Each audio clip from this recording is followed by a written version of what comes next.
After tonight, the three of us not to be seen together again.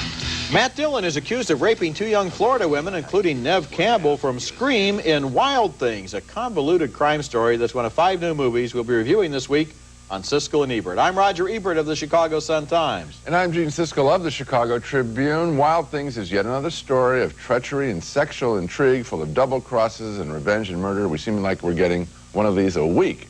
And the special hook here is that this one is more sexually explicit than others, with, as Roger mentioned, high school guidance counselor Matt Dillon accused of sexual assaults against the teenage girls in his charge. One is from the wrong side of the tracks of this wealthy Florida community.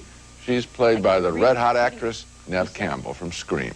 Did you ask him to stop?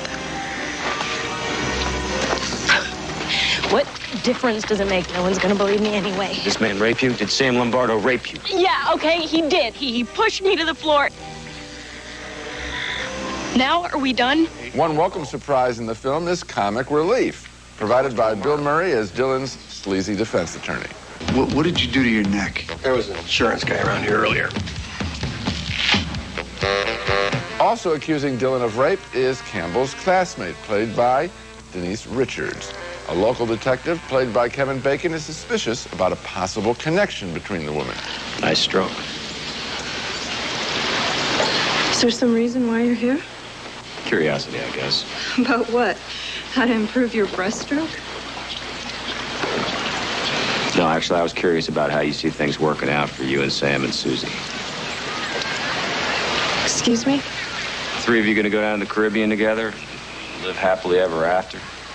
Because, see, the thing about it is that threesomes rarely work out.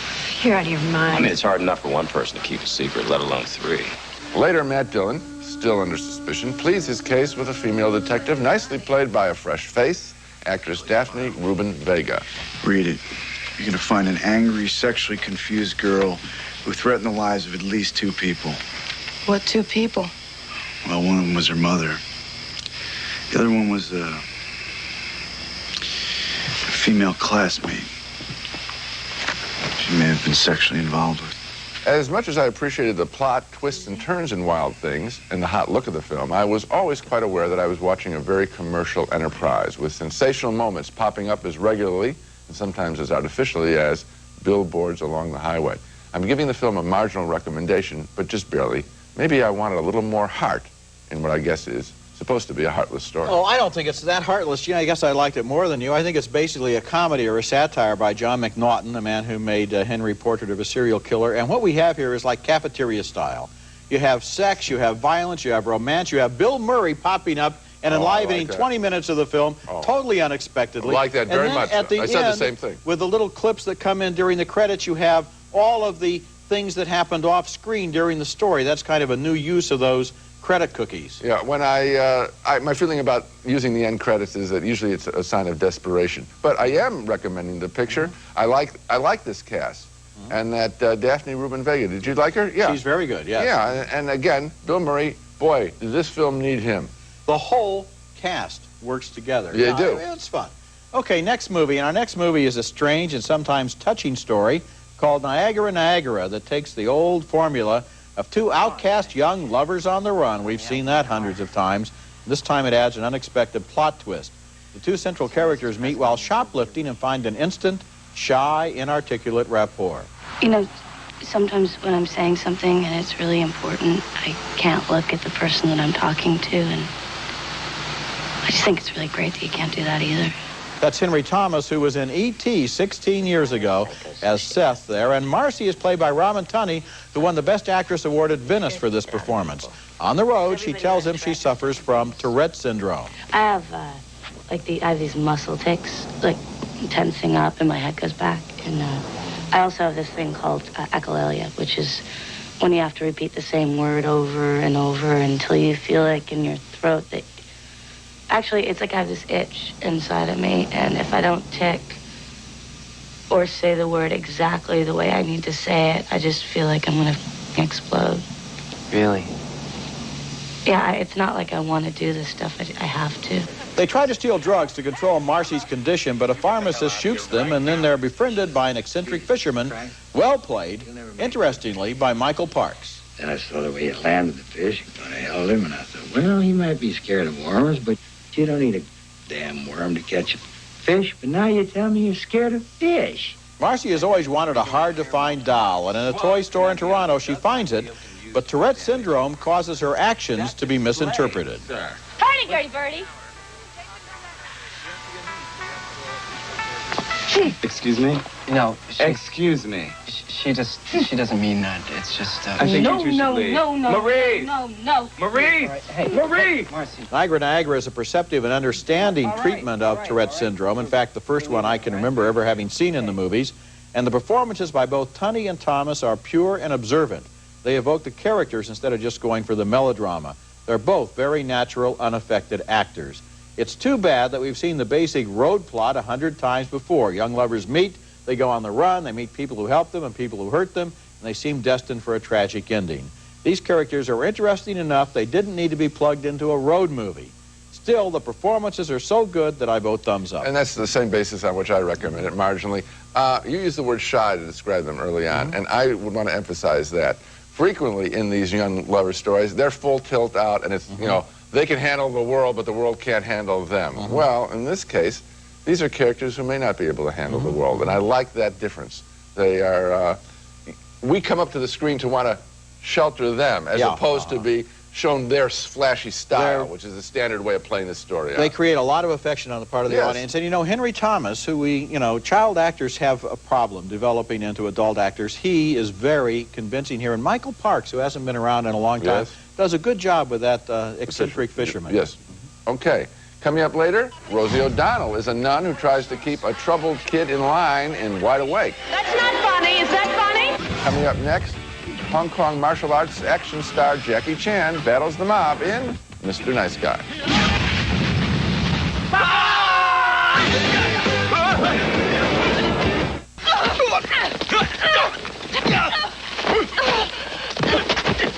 What the? Hey, what's going on? Jackie Chan doing his own stunts as always, playing a TV chef who purees some thugs and defends a pretty woman in Mr. Nice Guy, Chan's latest attempt to court the world film market. And give him points for this. No actor today tries harder to please than Jackie Chan, with his constant impish grin and willingness to attempt any stunt, no matter how absurd or dangerous, as in this chase scene done in his own style.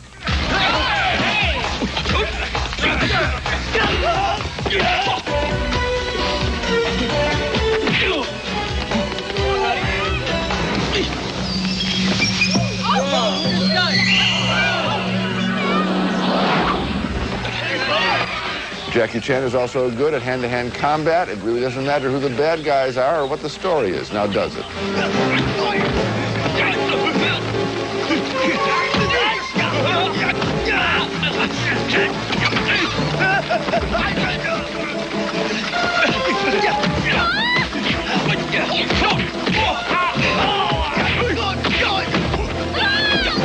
And here is his homage to, I suppose, James Bond in a ticklish situation in Goldfinger.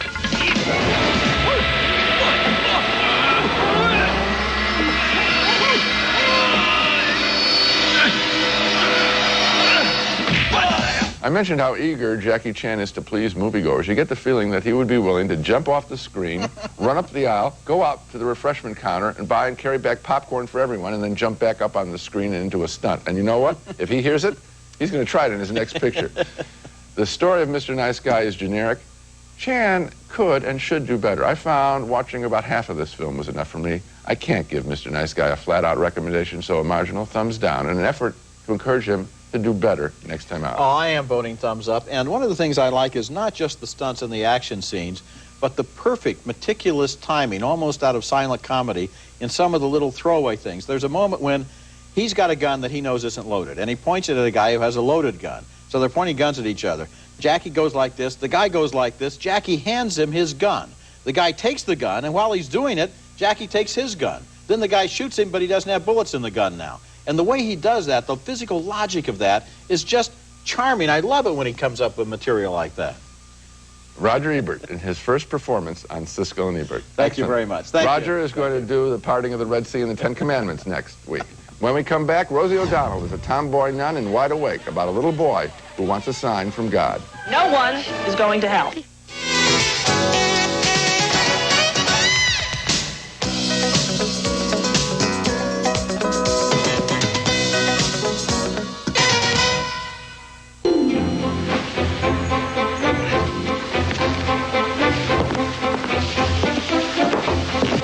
Joshua.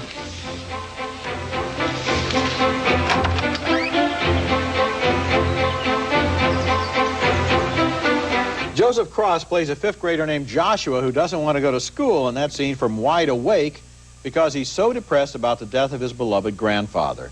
The loss makes him obsess about life, death, and the unfairness he thinks of God.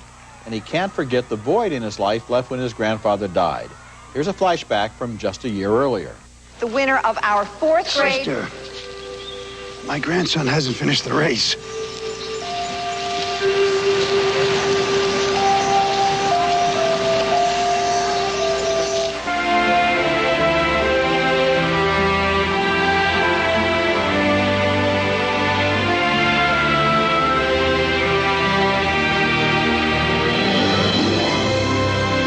Robert Loggia as Granddad. And now that he's gone, Joshua is an unhappy student who seems to attract trouble. Rosie O'Donnell plays the nun who's his teacher, and her character is brash and likable. If Billy and Newman went through together, I thought maybe Josh and I could. Do you do everything that Billy and Newman do? No, sister, I don't. I certainly should hope not. Are you all right, Joshua? Stay right here, I'll get some help. Be quiet! Try to be calm. Single file! That's the best Rosie O'Donnell performance I've seen in a movie. Joshua asks for a sign from God and then quizzes his parents to see if one has been detected. They're played by Dana Delaney and Dennis Leary. Or a holy vision, anything like that? I didn't see anything, honey. Wide Awake is a strange hybrid of a movie. It's about a child, but it's not really a children's movie. It's more of an entry in the currently popular genre about angels in our midst. Come on, Pygmy. Little Joshua asks why, if there is a God, such terrible things can happen in the world. And although he gets an answer at the end of the movie, it's not to that difficult question. The performances are all on target, and the movie has a certain emotional appeal, but if you want to see a great movie about a child facing the fact of death, that would be Ponette, the French film from last year. Wide Awake has more of a cutesy, sentimental approach, and I think it'll depress kids. So you're voting how? I'm voting down. I'm voting up. I don't know what it'll do to children, but it elated me in this sense that I thought it was a serious inquiry about God from a child, and I thought that was refreshing. There weren't a lot of cheap shots at Catholic school, I mean, that a standard script like this might take. And I, too, like this Rosie O'Donnell performance, and the reason why we think it's her best on film, because it's the first one that we've liked on film. You know, she does a very good job I here. want to tell you, I never got Rosie O'Donnell until this picture. I didn't know what, I mean, she's great on television, but I'd never seen her in a movie role until now, and I think she's found the right note here that she can use. Well, it's not just comic work here. There's a richness, a caring about this woman, and it fits perfectly. But again, what I was interested in is, as someone who wrote an essay, in philosophy class, is there a God, and tried to come up with 18 sentences approaching that, I thought this kid was very serious about his inquiry, and I appreciated that. I think the film has some real substance to it, and I recommend it. Is there a God? What? I'll answer that on next week's show. How's that for a tease? Good. Maybe I should wait for a rating period. Coming up next, a detective tries to free himself from his ties to the mob in Fireworks. While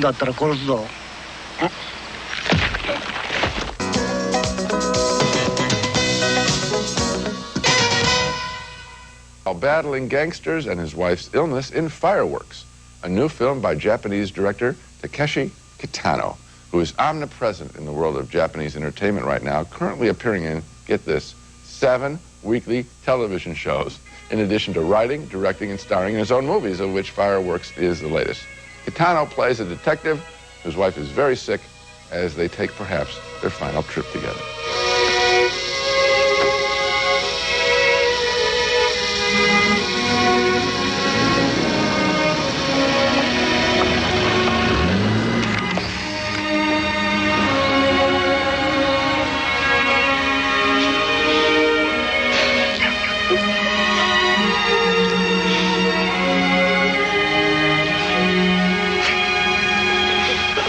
The crime story in Fireworks involves Kitano's character owing big money to the mob, and they want to be paid.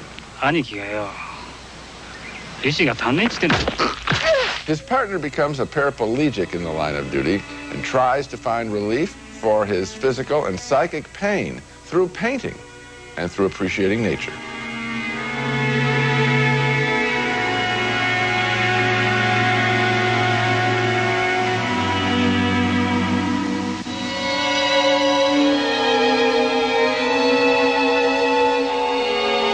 To its distinction and credit, Fireworks emphasizes the personal stories of its detectives over their professional exploits. These are men before they are detectives. Kitano reminds us in a film that offers a fresh spin on an old story, Cops and Bad Guys. Yeah, I liked his stylistic approach, which is kind of like a Charles Bronson Death Wish movie with all of the extra dialogue and all of the plot and all of the motivation drained right out of it. So all that you have left are the very pure confrontations. The guy and his wife, the guy and the bad guys. He's sweet with the wife, he's violent with the bad guys. Right. He's obviously pathologically nuts in some way. I mean, he's got some kind of strange behavior going on here that comes out in a real effective way. Yeah. I, again, appreciated that in these stories that action didn't rule. Mm-hmm. It's intense, but it's intense psychologically. And it's very, very brief, as for example, when he stabs the chopsticks into the guy's eyes. Okay. That just happens in a second. If you're not looking, you can't believe you've even seen it. When we come back, our video pick of the week, a wicked movie about the games men play. Women, nice ones, the most frigid of the race. It doesn't matter in the end. Inside, they're all the same. Meat and gristle and hatred. Ebert's video pick of the week is brought to you by Nestle Raisinets. At the movies or at home, Raisinets. The tough and cruel drama In the Company of Men has just been released on home video, and it's my pick of the week. And here's a movie that takes sexual harassment in the workplace about as far as it can go. Not in terms of physical assault, but in terms of cruel psychological mind games. Two men are assigned to spend some time at a branch office of their corporation. Aaron Eckhart, who has a grudge against women, convinces his co-worker, Matt Malloy, to go along with him on a practical joke. But I'm just saying, for the sake of argument, let's say we stumble on somebody, okay? And I mean, this person's just vulnerable as hell. You know, young thing, wallflower type or whatever. Or like disfigured in some way, I don't know. But just some woman who is pretty sure that life, and I mean a full, healthy sexual life, romance, stuff like that, is just lost to her forever. Their plan, they'll both romance a woman in the office and then both dump her. It takes on an additional twist when they select a deaf woman played by Stacey Edwards. This isn't easy. I hate this part of dating. It's always hard when you start to feel something for a person. Begin to, you know, feel like taking that next step. You see what I'm trying to say, right? Cards are on the table. You are so beautiful. This is the kind of movie you really have to talk about afterwards. It's bold and disturbing, and it isn't only about the sick joke that's played at the beginning. The movie deals with more, and it cuts deeper. By the end, we see it's about a whole system of values in which men as well as women can be victims. In the Company of Men was one of last year's best films, and it's my video pick of the week. Now let's take another look at the movies we reviewed on this show. 2 thumbs up for Wild Things, with its mixture of sex, suspense, comedy, and a twisted plot. 2 more thumbs up for Niagara Niagara, which doesn't need its road movie plot but contains fine performances. A split vote on Jackie Chan's Mr. Nice Guy. I enjoyed its lighthearted physical comedy, but Gene thought the film could have been better. Another split decision on Wide Awake, about the little boy missing his grandfather. Gene was touched by its appeal, but I thought it was too cutesy for adults and too painful for children. And finally, 2 thumbs up on Fireworks, Takeshi Kitano's lean, tightly plotted gangster film. Well, the film that surprised me, I think, was Wide Awake. I thought it was serious, as I mentioned. Remember, you can hear our reviews on the web at Siskel-Ebert.com. Next week, we'll be back with reviews of more new movies, including Matthew McConaughey and Ethan Hawke as two of the bank-robbing Newton boys. You only get to make one mistake with this.